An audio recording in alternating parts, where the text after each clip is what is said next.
अहो वहिनी, तुम्हाला प्रत्येक काम सांगायला हवं का? तुमच्या लग्नाला इतकी वर्ष झाली आहेत आणि तुम्ही 2 मुलांच्या आई आहात, तरी देखील प्रत्येक काम करण्यासाठी तुम्हाला सांगावे लागते. माणसाने आळस करावा, परंतु एवढा आळस चांगला नाही.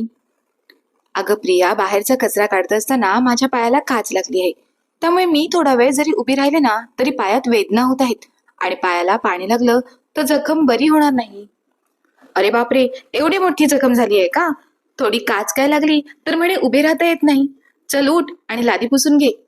बिचारी राधिका पायाला पाणी लागू नये म्हणून ज्या पायाला काच लागली होती त्या पायाला प्लॅस्टिकची पिशवी बांधून लादी पुसण्याचं काम चालू करते.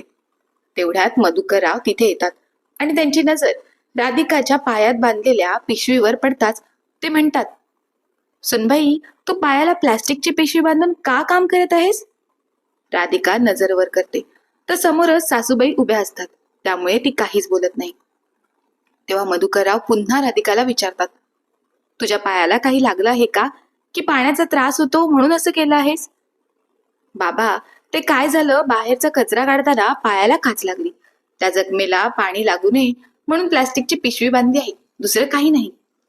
हे ऐकताच मधुकरराव म्हणाले, तुझ्या पायाला लागले आहे तरी तू लादी पुसत आहेस. छोटी सुनबाई कुठे गेली? एक दिवस तिने लादी पुसली तर काही बिघडणार नाही. मधुकररावांचे असे बोलणे पूर्ण होण्या अगोदरच शुभांगीताई म्हणाल्या, अहो तुम्ही हे काय बोलत आहात? छोट्या सुनबाईने ऐकले ना तर. खरं तर राधिका ही प्रियाची मोठी जाऊबाई असते, पण राधिकाचा नवरा जास्त कमावत नव्हता. या उलट प्रियाचा नवरा जास्त कमावत असला तरी त्याला प्रियाच्या बाबांनी स्वतःच्या कंपनीमध्ये नोकरीला ठेवले होते. ह्याच गोष्टीचा फायदा प्रिया घेत होती. राधिका मोठी असली, तिला 2 मुले असली तरी श्रीमंत घरातून आलेल्या प्रियाचाच हुकूम त्या घरावर चालत होता. सासूबाई शुभांगीताई प्रियाच्या घरच्या श्रीमंतीला पाहून बोलल्या होत्या, म्हणून त्या राधिकाला काम सांगायच्या आणि राधिका घरात नसेल तर स्वतः काम करायच्या. पण प्रियाला कधीच कोणते काम सांगायचे नाही. या उलट मधुकररावांना 2ही सुना सारख्याच होत्या. त्यांचे असे मत होते की घरात असणाऱ्या प्रत्येक महिलेने घरातील सर्व कामे प्रत्येकीने मिळून करायला हवीत. पण त्या घरात असे अजिबात घडत नव्हते. प्रिया सर्व कामे आपली मोठी जाऊबाई राधिकाला सांगत असायची आणि सासूबाई शुभांगीताई आपल्या छोट्या सुनेची बाजू घेत असायच्या. हे जेव्हा मधुकररावांच्या लक्षात आले तेव्हा मात्र ते आपल्या मोठ्या सुनेच्या बाजूने ठामपणे उभे राहिले.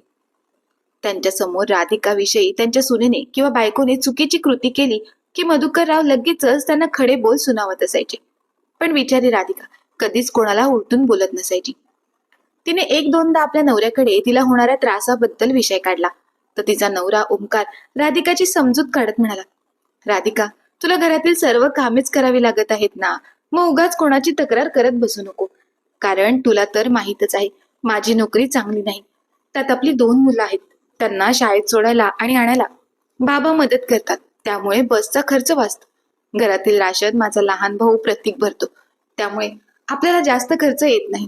तू थोडं सांभाळून घे. नवऱ्याच्या अशा बोलल्यानंतर राधिकाने पुन्हा कधीच घरचा विषय आपल्या नवऱ्यासमोर काढला नाही. पडेल ते काम राधिका करत होती. असं असलं तरी मात्र घरात आरामात राहणाऱ्या प्रियाला राधिका आणि तिचं पूर्ण कुटुंब घरात नको होतं. राधिकाकडून घरातील सर्व कामं करून घेतल्यानंतर सुद्धा राधिका घर सोडून जाण्याचं नाव काढत नाही आहे आणि कुणाकडे तक्रार देखील करत नाही म्हटल्यावर प्रिया नवा डाव आखते. राधिका कपडे धुवून झाल्यानंतर घराच्या छतावर कपडे वाळत घालण्यासाठी जाते. त्यावेळी घरात कोणीही नसते. ही संधी साधून प्रिया हळूवार पावलांनी राधिकाच्या खोलीत जाते आणि राधिकाचे लाकडी कपाट उघडून त्यामध्ये असलेल्या निळ्या रंगाच्या साडीत पैशाचं बंडल ठेवून पुन्हा आपल्या खोलीत येते. राधिका नेहमीप्रमाणे कपडे रस्सीवर टाकल्यानंतर घराच्या छतावरून खाली येऊन इतर कामे करू लागते. ती छतावर असताना इकडे तिच्या रूममध्ये कोणी आलं असेल किंवा काही घडलं असेल याची तिला पुसटची सुद्धा शंका नव्हती. त्यानंतर संध्याकाळपर्यंत घरात काहीच घडले नाही. शांत वातावरण होते. घरातून बाहेर कामासाठी गेलेला एक माणूस घरी येत होता. पण प्रियाचा नवरा मनोज घरी यायची वेळ झाली तशी प्रियाची आदळआपट चालू झाली. प्रियाच्या खोलीतून मोठ्याने आवाज येऊ लागला. वर शुभांगीताई तिथे गेल्या आणि तिला विचारू लागले, प्रिया, काय झालं आहे? अहो आई, काय सांगू तुम्हाला, मी इथे बेडवरच माझी पर्स ठेवली होती, त्यामध्ये पैशांचं बंडल ठेवलं होतं. काही वेळापूर्वी मी तयार होऊन शॉपिंगला जायला निघाले तेव्हा पर्स उचलली. ती रिकामी असल्यासारखी वाटली म्हणून मी पर्स उघडून पाहिली तर त्यात पैसे नव्हते. सुरुवातीला मलाच वाटले की मी पर्समधून पैसे काढून कुठेतरी ठेवले असतील, म्हणून मी माझ्या खोलीचा पूर्ण कोपरा न कोपरा तपासून पाहिला. पण मी पैशाचं बंडल पर्समधून कुठे काढून ठेवलंच नाही, तर ते सापडतील तरी कसे? पैसे कोणी घेतले असतील? आता मात्र शुभांगीताईंनी देखील आपली छोटी सून प्रियाच्या सुरात सूर मिसळला आणि घरात आरडाओरडा करण्यास सुरुवात केली. या घरात या अगोदर असे कधीच घडले नव्हते. आत्ताच चोरी कशी काय झाली? महत्वाची गोष्ट म्हणजे बाहेरचा कोणीही माणूस घरात आला नव्हता. मधुकर रावांना ही गोष्ट समजताच ते प्रियाला समजावत म्हणाले, सुनबाई, तूच कुठेतरी पैसे ठेवले असशील आणि विसरून गेली असशील, त्यामुळे तू सर्व ठिकाणी नीट बघून घे. आजपर्यंत आपल्या घरामध्ये 1 रुपया जरी पडलेला असेल तरी तो उचलून टीव्ही समोर ठेवण्यात येतो आणि ज्याचा असतो तीच व्यक्ती तो 1 रुपया पुन्हा आपल्या खिशात ठेवतो. त्यामुळे मला असे वाटते की तू थोडा वेळ आठवून बघ आणि पैसे कुठे ठेवलेस याचा विचार कर. मधुकर राव असे म्हणाल्याबरोबर आजपर्यंत त्यांना उलट न बोलणारी प्रिया त्यांच्यावरच ओरडत म्हणाले, बाबा, तुमचा माझ्यावर विश्वास नाही का? मी खोटं का बोलेन? आणि या घरात माझ्या व्यतिरिक्त एवढे पैसे असतातच कोणाजवळ? तुम्ही प्रत्येक वेळी तुमच्या त्या भिकारड्या मोठ्या सुनेची बाजू घेता आणि मला दोष देता. माझी तर खात्री आहे की ते पैसे तुमच्या मोठ्या सुनेने चोरले असणार. तिच्या व्यतिरिक्त माझ्या खोलीत येतच कोण? लादी पुसण्याच्या बहाण्याने ती माझ्या खोलीत जाते आणि त्यावेळी ती मला बाहेर थांबायला सांगते ना. तेवढ्या वेळेतच तिने हे काम केलं असेल.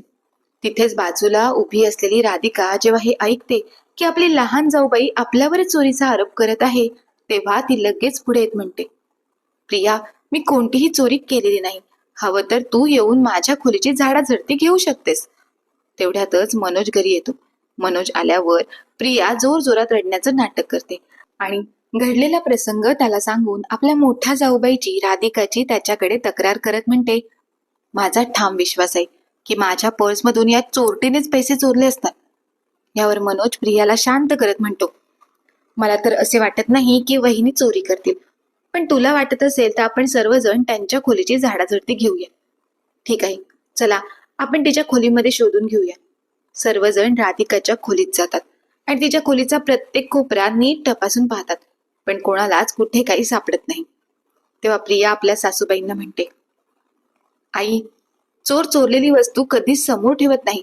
तुम्ही एकदा राधिका वहिनीच्या कपाटातील कपडे तपासून पाहता का? शुभांगीताईंनी लगेचच होकार दिला आणि राधिकाच्या कपाटात ठेवलेले कपडे एक एक करून बाहेर काढू लागल्या.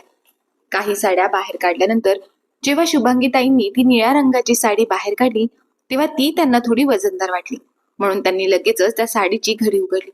तर त्या साडीमध्ये पैशांचं बंडल होतं. ते बंडल लगेच शुभांगीताईंनी हातात घेतलं आणि म्हणाल्या, सर्वांनी इकडे पहा, पैशाचे बंडल मला या साडीमध्ये सापडले आहे. सासूबाईंच्या हातात पैशाचं बंडल पाहून राधिकाला आश्चर्याचा धक्काच बसला. ती विचार करू लागली की हे कसं शक्य आहे? मी तर आजपर्यंत कधीच कुणाची 10 रुपयाची नोट सुद्धा उचललेली नाही. मग हे कसं शक्य आहे? राधिका विचार करत होती. तेवढ्यातच प्रिया म्हणाली, आई, मी म्हणाले होते ना की चोरी हिनेच केली असेल. माझा संशय खरा ठरला. बाबा, आता तुम्हीच सांगा, या चोरटीला काय शिक्षा करायची? मधुकर रावांचा आपल्या मोठ्या सुनेवर म्हणजेच राधिकावर खूप विश्वास होता, त्यामुळे त्यांच्या तोंडून शब्दच बाहेर पडत नव्हते. ते देखील विचार करत होते की हे कसं शक्य आहे. आता सर्वजण शांत होते. अशातच राधिका हात जोडून सर्वांची माफी मागत म्हणाली, मी देवाची शपथ घेऊन सांगते, हे पैसे मी इथे आणून ठेवलेले नाहीत, पण ते पैसे माझ्या कपाटामध्ये सापडले. यावरून माझ्यावर घेतलेला संशय खरा ठरतो आणि मी दोषी आहे. त्यामुळे तुम्ही सर्वजण मिळून मला जी काही शिक्षा द्याल ती शिक्षा भोगायला मी तयार आहे. आता राधिकाला शिक्षा कोण देणार? घरातील मोठी व्यक्ती म्हणून राधिकाला शिक्षा देण्याचा अधिकार सर्वजण मधुकर रावांना देतात. मधुकर राव थोडा वेळ विचार करत म्हणतात, मोठ्या सुनबाईच्या कपाटामध्ये पैसे सापडले. यावरून तिच्यावर घेण्यात आलेला संशय जरी खरा ठरत असला तरी ते पैसे नक्की कोणी तिथे आणून ठेवले याचा शोध लागलेला नाही. त्यामुळे मला वाटते की आपण सर्वांनी मोठ्या सुनबाईला एकदा मोठ्या मनाने माफ करावे. पण जर का तिने पुन्हा अशीच चूक केली तर मात्र आपण सर्वजण मिळून काय तो योग्य निर्णय घेऊ. त्या दिवशी ते प्रकरण तिथे शांत झाले. पण आपल्या मोठ्या जाऊबाईला कोणतीही शिक्षा झाली नाही याचा राग प्रियाला आला. त्यामुळे तिने पुन्हा राधिकाच्या विरोधात कट रचना सुरुवात केली. असेच खोटे नाटे आरोप करून शेवटी तिने राधिकाला वेगळं राहण्यास भाग पाडले. जेव्हा वेगळे होण्याचा निर्णय झाला तेव्हा घरामध्ये 2 किचन करण्यात आले आणि हॉलमध्ये मधोमध पडदा लावून हॉलचे 2 भाग करण्यात आले. जेव्हा राधिकाला वेगळं पाडण्यात आलं तेव्हा मधुकर राव म्हणाले, मी माझ्या मोठ्या मुलाकडे म्हणजे राधिका बरोबर राहील. तर शुभांगीताई म्हणाल्या, मी माझ्या लहान मुलाकडेच राहणार. घराची विभागणी झाल्यानंतर प्रियाने लगेचच आपल्या घराची काळजी घेण्यासाठी एक कामवाली बाई ठेवून घेतली. परंतु ती कामवाली बाई जे काही काम करायची त्या कामांमध्ये शुभांगीताई खोट काढायच्या आणि त्या कामवाल्या बाईला त्रास द्यायच्या की हे काम असे नाही असे करायचे. त्यामुळे ती कामवाली बाई त्यांच्या त्रासाला कंटाळून काम सोडून गेली. असे 1-2 नाही तर चक्क 3 कामवाल्या बायका शुभांगीताईंच्या त्रासाला कंटाळून काम सोडून गेल्या. त्यानंतर मात्र प्रियाने कोणतीही कामवाली बाई कामावर ठेवली नाही. तिने सरळ आपल्या सासूबाईंना ठणकावून सांगितलं की तुमच्या त्रासाला कंटाळून कोणतीही कामवाली बाई टिकत नाही. त्यामुळे घरातील सर्व कामं आता तुम्हीच करा. सुनबाई घरात आल्यापासून तिच्या दबावात राहणाऱ्या शुभांगीताई आपल्या छोट्या सुनेला नकार देऊ शकल्या नाही. त्यामुळे घरातील सर्व कामं आता त्याच करू लागल्या होत्या. एकत्र असताना घरातील सर्व कामं राधिका करत होती. त्यामुळे छोट्या सुनेची बाजू घेऊन मोठ्या सुनेला टोमणे मारण्यात त्यांना आनंद मिळत होता. परंतु आता मात्र सर्व कामं स्वतःलाच करावी लागत असल्या कारणाने त्यांना त्रास होऊ लागला. वाढतं वय सोबतच कामाचा ताण, त्यामुळे कंबर दुखी गुडघे दुखी सारखे आजार होऊ लागले. तर दुसऱ्या बाजूला राहणारी राधिका घरातील सर्व कामं करून मधुकर रावांना अगदी वेळच्या वेळी आणि गरमागरम जेवण देत असल्या कारणाने त्यांची तब्येत दिवसेंदिवस सुधारत चालली होती. राधिकाच्या कुटुंबात आनंदाचे वातावरण असले तरी आर्थिक अडचणीचा राधिकाला सामना करावा लागत होता. त्यामुळे मुलाच्या वाढदिवसाच्या दिवशी बाजारातून महागडा केक आणण्याऐवजी तिने स्वतःच्या हाताने घरातच केक बनवण्याचा निर्णय घेतला. वाढदिवसासाठी मुलाने आपल्या सर्व मित्रांना बोलावले होते. त्यांच्यासोबत त्यांच्या आईही आल्या होत्या. केक कापल्यानंतर सर्वांनी तो खाल्ला आणि प्रत्येक जण राधिकाने बनवलेल्या केकची चव घेतल्यावर त्या केकचं कौतुक करू लागला. अगं राधिका, हा केक कुठल्या बेकरीतून आणला आहेस? इतका मऊ स्पंजी आणि चविष्ट केक आम्ही फार कमी वेळा खाल्ला आहे, असे एका मित्राच्या आईने विचारले. राधिका हसतच म्हणाली, हा केक मी घरीच बनवला आहे. हे ऐकताच सगळ्याच महिला आश्चर्यचकित झाल्या आणि म्हणाल्या, मग आमच्या मुलांच्या वाढदिवसासाठी सुद्धा तूच केक बनवून दे. बाजारात एवढे पैसे खर्च करण्यापेक्षा तुझ्याकडून बनवून घेणं आम्हाला जास्त आवडेल. सुरुवातीला राधिकाने नम्रपणे नकार दिला. माझ्याकडून जमेल की नाही याची खात्री नाही, असे राधिका म्हणाली. पण सर्वजणींच्या आग्रहापुढे तिला होकार द्यावाच लागला. अशा प्रकारे राधिकाच्या छोट्याशा उद्योगाची सुरुवात झाली. 1-2 ऑर्डर पासून सुरू झालेला हा प्रवास दिवसेंदिवस वाढत गेला. तिच्या हातच्या केकची चव इतकी प्रसिद्ध झाली की परिसरातील लोक वाढदिवस, लग्नाचा वाढदिवस, नामकरण, साखरपुडा अशा प्रत्येक कार्यक्रमासाठी तिच्याकडेच केकची ऑर्डर देऊ लागले. आता तर रोजच तिच्याकडे नवीन ऑर्डर येऊ लागल्या होत्या. त्यातून तिला चांगला नफा मिळू लागला आणि घरच्या आर्थिक परिस्थितीलाही मोठा आधार मिळाला. हे सर्व पाहून मधुकर रावांच्या चेहऱ्यावर समाधान झळकत होते. एक दिवस ते प्रेमाने म्हणाले, सुनबाई, आता तू एक छानस केक शॉपच सुरू करायला हवं. राधिका हलकीच असली आणि म्हणाली, बाबा, केक शॉप सुरू करणं म्हणजे दुकानाचं भाडं, लाईट बिल, इतर खर्च आणि दिवसभर तिथे बसायलाही कोणीतरी हवं. मधुकर राव लगेच म्हणाले, त्याची काळजी तू कशाला करतेस? मी आहे ना, मी दुकानात बसेन. हे ऐकताच राधिकाच्या डोळ्यात आपुलकी दाटून आली. नको बाबा, ती शांतपणे म्हणाली, ज्यांना खरंच गरज असते ते लोक आपल्या घरी येऊन ऑर्डर देतात. त्यांच्या ऑर्डर प्रमाणे मी केक बनवते, तेवढंच पुरेसं आहे. मला तुम्हाला या वयात पुन्हा कामाच्या ओझ्यात अडकवायचं नाही. राधिका पुढे म्हणाली, आयुष्यभर तुम्ही कष्ट करून मुलांना शिकवलं, संसार उभा केलात. आता तुमच्या आरामाचे दिवस आहेत. त्या दिवसात मी तुम्हाला कोणत्याही जबाबदारीत अडकवणार नाही. तुम्ही रोज नातवंडांना शाळेत सोडता, परत घेऊन येता, त्यांच्यावर प्रेम करता. माझ्यासाठी तेच खूप मोठं आहे. राधिकाचे हे शब्द ऐकताच मधुकररावांचे डोळे नकळत पाणावले. ते मनात म्हणाले, देवा, अशी संस्कारी, समजूतदार आणि सासू सासऱ्यांचा मान राखणारी सून मिळण्यासाठीही मोठं भाग्य लागतं. आणि लगेच त्यांच्या मनात दुसऱ्या सुनेची आठवण झाली. त्यांची छोटी सून प्रिया, जी सतत शुभांगीताईंच्या डोळ्यात अश्रू आणत होती. हे सगळं मधुकर राव रोज पाहत होते. पण प्रिया आणि मनोज वेगळे राहत असल्याने, शिवाय स्वतः शुभांगीताईंनीच तिथे राहण्याचा हट्ट धरला असल्यामुळे ते काहीच बोलू शकत नव्हते. असेच दिवसांमागून दिवस जात होते. त्याच दरम्यान प्रियाच्या भावाचं लग्न ठरलं. लग्नाला 4 दिवस बाकी असतानाच प्रिया आणि मनोज प्रियाच्या माहेरी गेले. मात्र त्यांनी शुभांगीताईंना सोबत नेलं नाही. मनोज म्हणाला, प्रिया, आपण आईलाही सोबत घेऊन जाऊया. प्रिया लगेच नाराजी व्यक्त करत म्हणाली, नको, आई सतत आजारी असतात, त्यांना सतत खोकला येतो. तिथे किती मोठी मोठी माणसं येणार आहेत, त्यांच्या समोर आई खोकल्या तर आपली काय इज्जत राहील. त्यामुळे त्या इथेच राहिलेल्या बऱ्या. मनोजला प्रियाचं बोलणं पटत नव्हतं, पण वाद वाढू नये म्हणून तो शांत राहिला आणि शुभांगीताई घरीच राहिल्या. राधिका मात्र त्यांची मुलीसारखी काळजी घेत होती. वेळेवर औषध देणं, गरम जेवण वाढणं, तब्येतीची चौकशी करणं, प्रत्येक गोष्ट ती मनापासून करत होती. त्यामुळे छोट्या सुनबाईच्या श्रीमंतीला भुलून मोठ्या सुनबाईला त्रास देणाऱ्या शुभांगीताईंना आता आपल्या मोठ्या सुनेची किंमत समजली होती. म्हणून त्यांनी घरातील लावलेले पडदे काढून टाकले आणि म्हणाल्या, आता या घरात दुजा भाव नसेल, सर्वजण एकत्र राहू. तिकडे माहेरी असलेली प्रिया तिच्या एका जिवलग मैत्रिणीसोबत खोलीत बसून मोठ्याने बोलत होती. तिच्या चेहऱ्यावर एक विचित्र अभिमान होता. ती हसत म्हणत होती, तुला माहितीये का, मी माझ्या मोठ्या जावेवर खोटा चोरीचा आरोप केला होता. मुद्दाम घरातले पैसे लपवले आणि चोरीचा सगळा दोष तिच्यावर टाकला. त्यामुळे घरात एवढा मोठा वाद झाला की शेवटी वेगळं राहायला जावं लागलं. मैत्रीण आश्चर्याने म्हणाली, खरंच, आणि कुणाला संशय आला नाही? प्रिया मोठ्याने हसली, अगं, मी सगळं इतक्या हुशारीने केलं होतं की कुणालाच काही कळलं नाही. उलट सगळ्यांनी तिच्यावरच विश्वासघाताचा शिक्का मारला. क्षणभर थांबून प्रिया पुन्हा म्हणाली, आता बघ ना, सासूबाईंनाही मी हळूहळू कामाला झुंपलं आहे. माझ्या मनासारखंच सगळं होत आहे. हे शब्द मनोजच्या कानावर पडताच त्याच्या पायाखालची जमीनच सरकली.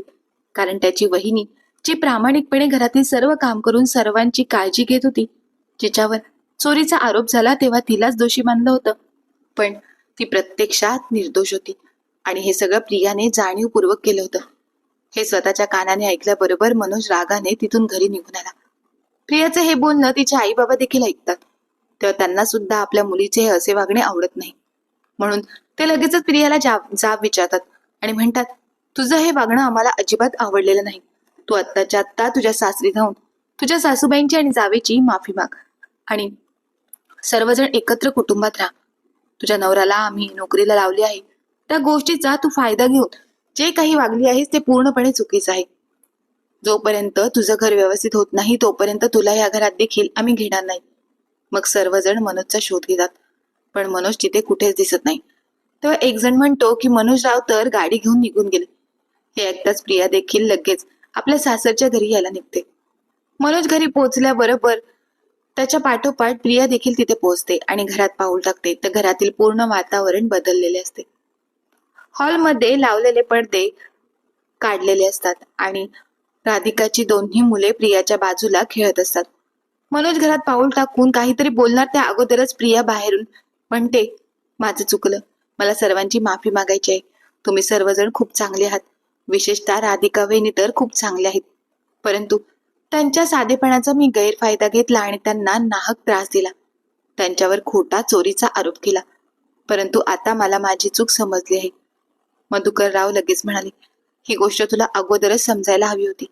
त्यावर राधिका पुढे येत म्हणाली, बाबा, प्रियाला तिची चूक समजली आहे ना, मग विषय वाढवण्यात काहीच अर्थ नाही. ती आपल्या घरची सदस्य आहे आणि तुमची सून आहे. माणसाला स्वतःची चूक समजली आणि ती त्याने स्वतः कबूल केली की त्यातच त्याचं प्रायश्चित्त आलं. त्यामुळे या विषयावर आता कोणीही काही बोलू नका. आपली मुलगी एकत्र कुटुंबात राहायला तयार आहे ही बातमी जेव्हा प्रियाच्या घरच्यांना समजली तेव्हा तिचे आई बाबा तिच्या सासरी आले आणि त्या दोघांनी देखील राधिका समोर हात जोडले आणि म्हणाले, आमच्या मुलीमुळे तुला खूप त्रास सहन करावा लागला, परंतु यापुढे जर असे काही घडले तर तू लगेच आम्हाला सांग. प्रियाच्या आईबाबांचे असे बोलणे ऐकल्याबरोबर राधिकाने त्यांना नमस्कार केला आणि म्हणाली, तुम्हा दोघांचे मन किती मोठं आहे. आजकाल असे आई बाबा मिळणं सुद्धा खूप दुर्मिळ आहे. नाहीतर या जगात प्रत्येकाला असेच वाटत असते की आपली मुलगी एकटी राहावी, तिने जास्त काम करू नये. पण तुम्ही या उलट विचार करता, याकरता तुमचे विशेष आभार. राधिकाच्या या अशा बोलण्याने सर्वांच्या डोळ्यात पाणी आले. मग सर्वजण राधिकाची स्तुती करू लागले. त्यामुळे राधिकाच्या डोळ्यात पाणी आले, पण ते आनंद अश्रू होते. त्या दिवसापासून प्रिया राधिकाला तिच्या प्रत्येक कामात मदत करू लागली आणि शुभांगीताईंना आराम मिळाला. त्यामुळे घरात आनंदाचे वातावरण निर्माण झाले. तर मित्र आणि मैत्रिणींनो, तुम्हाला जर काही कथा मनापासून आवडली असेल तर कथेला लाईक, शेअर आणि चॅनलला सबस्क्राईब करायला मात्र विसरू नका. धन्यवाद.